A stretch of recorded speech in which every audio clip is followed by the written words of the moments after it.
నాగర్ కర్నూలు జిల్లా అచ్చంపేట నియోజకవర్గంలోని చారుకొండ మండల పరిధిలోని సిరసనగండ్ల గ్రామంలో నిర్వహించనున్న శ్రీ సీతారామచంద్రస్వామి జాతర బ్రహ్మోత్సవాల ఏర్పాట్లపై సమీక్షా సమావేశం జరిగింది.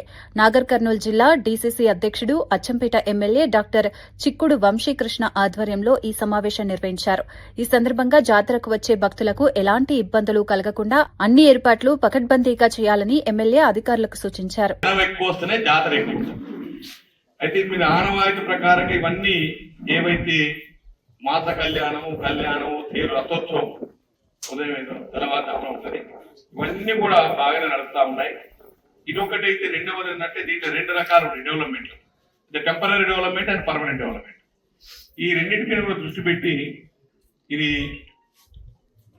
ఒక మోడల్ చెప్పడం దక్షిణ భద్రాద్రి, ఉత్తరంలో భద్రాద్రి శ్రీరామచంద్రుడు ఉంటే ఇక్కడ ఇదంతా కూడా దక్షిణ భద్రాద్రి కింద పేరున్నటువంటి కీర్తనగండ్ల. దీంట్లో పోయిన సంవత్సరం నేను రాలేకపోయాను, కానీ గౌరవ మంత్రి గారికి జూపల్లి కృష్ణారావు గారికి సార్ నేను రిక్వెస్ట్ చేస్తా ఉన్నాను, ఒక 5 కోట్లు మీరు అలా అనౌన్స్ చేయమని చెప్పాను. గవర్నమెంట్ తరఫున వారికి 3 డిపార్ట్మెంట్స్ ఉంటాయి, ఒకటి ఎక్సైజ్, 2 టూరిజం, 3 కల్చర్. మన గుడికి కల్చర్ కింద వస్తారు, రెండింటికి ఇవన్నీ రాదు. ఎక్సైజ్ నుంచి రాదు, టూరిజం నుంచి కూడా ఇవ్వద్దు, కానీ ఇక్కడ టూరిజం అంత డెవలప్ కాదు. టూరిజం ఇవ్వాలంటే ఇవన్నీ కూడా ఎంతమంది వస్తుంది పర్ డే మినిమం 1000 కంటే తక్కువ రావడం.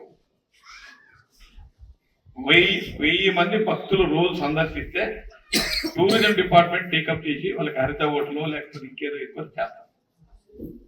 అది ఆ స్టేజ్కి వచ్చిందని నేను అనుకోను, రావాలని కోరుకుంటాను. మరి దీంట్లో ఈ 27 నాడు ఒక మాట చెప్పండి, 26 నాడే 26 మాత కళ్యాణం, ఇక తర్వాత రథోత్సవం, ఇవన్నీ అది ప్రొసీజర్.